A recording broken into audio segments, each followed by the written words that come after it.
नमस्कार। मैं श्रीमती कविता राय, राजकीय वरिष्ठ उपाध्याय संस्कृत विद्यालय महापुरा जयपुर में विज्ञान की प्राध्यापक के रूप में कार्यरत हूँ। आइए आज हम कक्षा 11 के सामान्य विज्ञान के अध्याय 22 कोशिका विभाजन का अध्ययन करेंगे। कोशिका विभाजन वह प्रक्रिया है जिसके द्वारा एक कोशिका, जो कि मात्र कोशिका है, विभाजित होकर दो या दो से अधिक कोशिकाएं, जिन्हें कि हम पुत्री कोशिकाएं भी कहते हैं, उत्पन्न करती है। तो कोशिका विभाजन के फलस्वरूप मात्र कोशिका का विभाजन होता है और विभाजन के फलस्वरूप पुत्री कोशिकाओं का निर्माण होता है। कोशिका विभाजन का क्या महत्व है? जीवों के शरीर के परिवर्धन के लिए कोशिका विभाजन बहुत ही उपयोगी है। इसके अलावा भ्रूण के परिवर्धन में जो द्विगुणित युग्मनज होता है, उसी के ही कोशिका विभाजन के फलस्वरूप एक बहुकोशिकीय भ्रूण का निर्माण होता है। इसके द्वारा जीवों की वृद्धि और विकास होता है। हमें जो एक जीव बहुत छोटा, एक शिशु दिखाई देता है, वो कोशिका विभाजन के फलस्वरूप ही एक बहुत बड़े वयस्क के रूप में दिखाई देता है। घाव बढ़ने की प्रक्रिया भी कोशिका विभाजन द्वारा ही होती है। प्रजनन एवं क्रम विकास के लिए भी कोशिका विभाजन की क्रिया आवश्यक है। कोशिका विभाजन मुख्य रूप से दो प्रकार का होता है। पहला समसूत्रण या समसूत्री विभाजन और दूसरा अर्धसूत्रण या अर्धसूत्री विभाजन। समसूत्री विभाजन को ही हम अंग्रेजी में माइटोसिस कहते हैं और अर्धसूत्री विभाजन को अंग्रेजी में मियोसिस कहा जाता है। आइए सबसे पहले पढ़ते हैं हम समसूत्री विभाजन। समसूत्री विभाजन यह प्रक्रिया जीवों की कायिक कोशिकाओं में, जिन्हें कि सोमैटिक सेल्स भी कहते हैं, में पाया जाता है। इसलिए इसे कायिक कोशिका विभाजन भी कहते हैं। समसूत्री विभाजन का एक और अन्य नाम है कायिक कोशिका विभाजन, क्योंकि ये कायिक कोशिकाओं में पाया जाता है। समसूत्री जैसे कि नाम से ही विदित है, सम यानी समान, सूत्र यानी गुणसूत्र।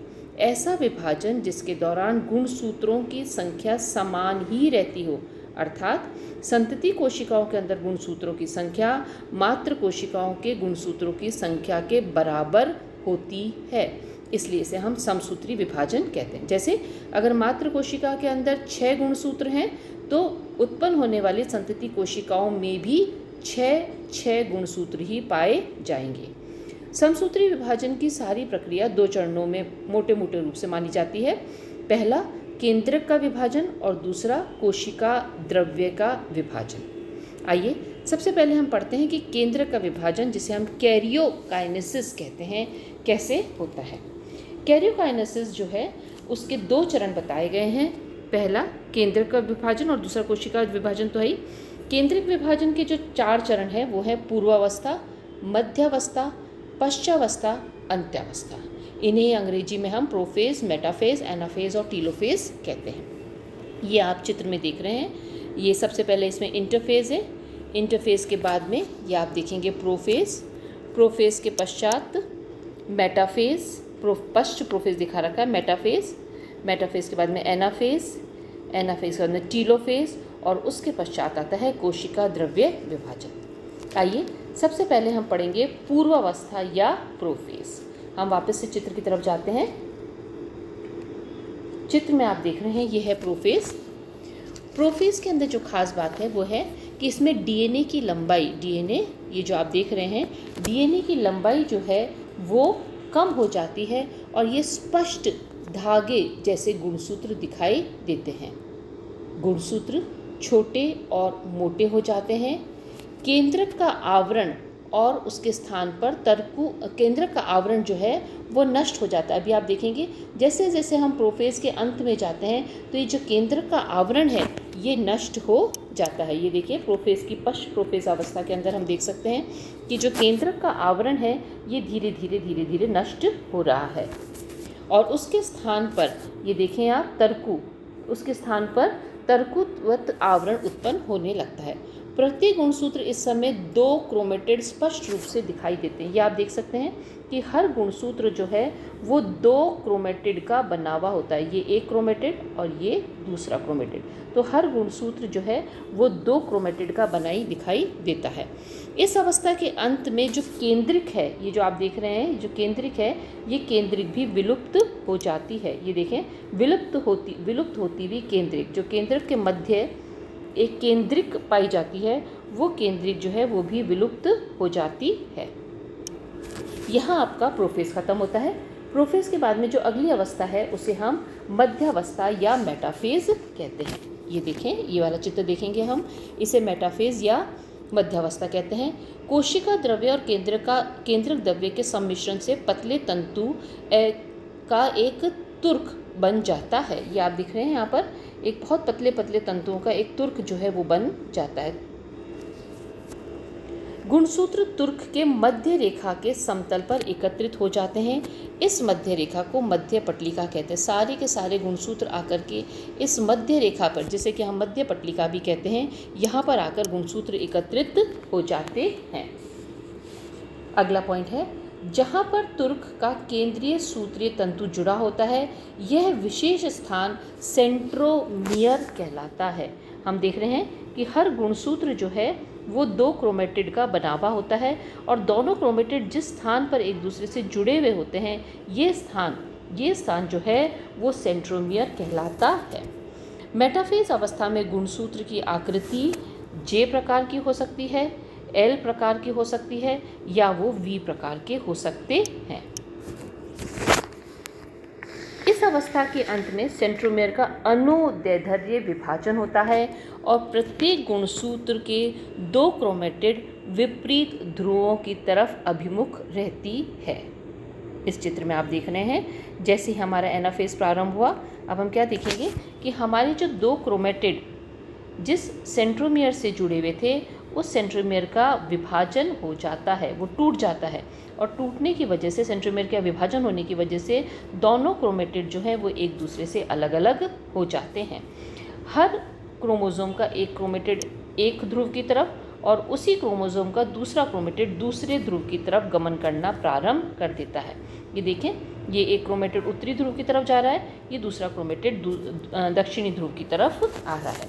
तो प्रत्येक क्रोमेटिड जो है वो अपने अपने ध्रुव की तरफ गमन करना प्रारंभ कर देते हैं। आइए अब देखते हैं हम एनाफेज। इस अवस्था में प्रत्येक क्रोमेटिड एक दूसरे से पृथक होकर विकर्षण द्वारा विपरीत ध्रुवों की ओर गमन प्रारंभ करते हैं। तुर्क के संकुचन होने से क्रोमेटिड की गति विपरीत दिशा में होती है। ये क्रोमेटिड अपने अपनी ध्रुव की तरफ गति करना प्रारंभ कर देते हैं।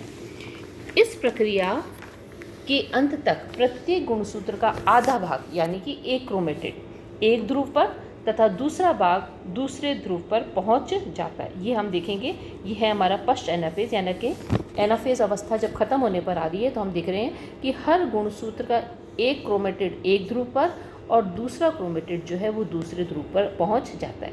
जैसे मान लीजिए, अगर किसी कोशिका के अंदर 4 गुणसूत्र थे तो 4 क्रोमेटिड तो इस ध्रुव पर आ जाएंगे और 4 क्रोमेटिड इस ध्रुव पर चले जाएंगे। तो हर गुणसूत्र एक एक क्रोमेटिड में विभाजित हो गया और हर क्रोमेटिड अपने अपने ध्रुव की तरफ प्रस्थान कर रहा है। इस प्रकार दोनों ध्रुवों पर मात्र कोशिका के गुणसूत्र संख्या के बराबर क्रोमेटिड होते हैं। आइए अगली अवस्था देखेंगे, टीलोफेज अवस्था, जिसे हम अंत्यावस्था भी कहते हैं। क्रोमेटिड पुनः पतले होने लगते हैं।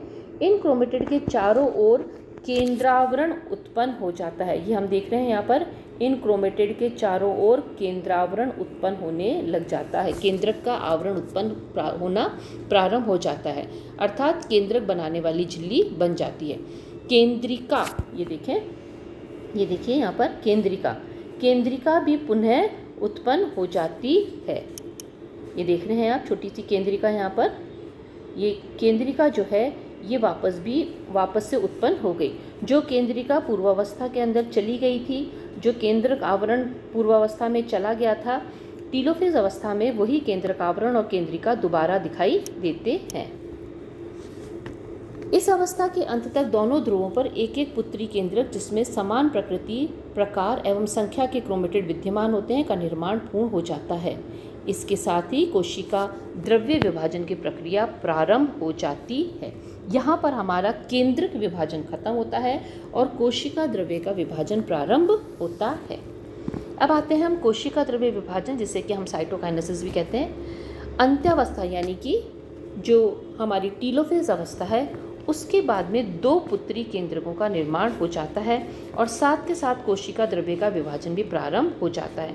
पादप और जंतु कोशिका में प्रक्रिया भिन्न भिन्न होती है। पादप कोशिकाओं में मध्य पटलिका के स्थान पर कुछ सूक्ष्म कण निक्षेपित होने लगते हैं, जो धीरे धीरे प्राथमिक कोशिका भित्ति के रूप में परिवर्तित हो जाते हैं।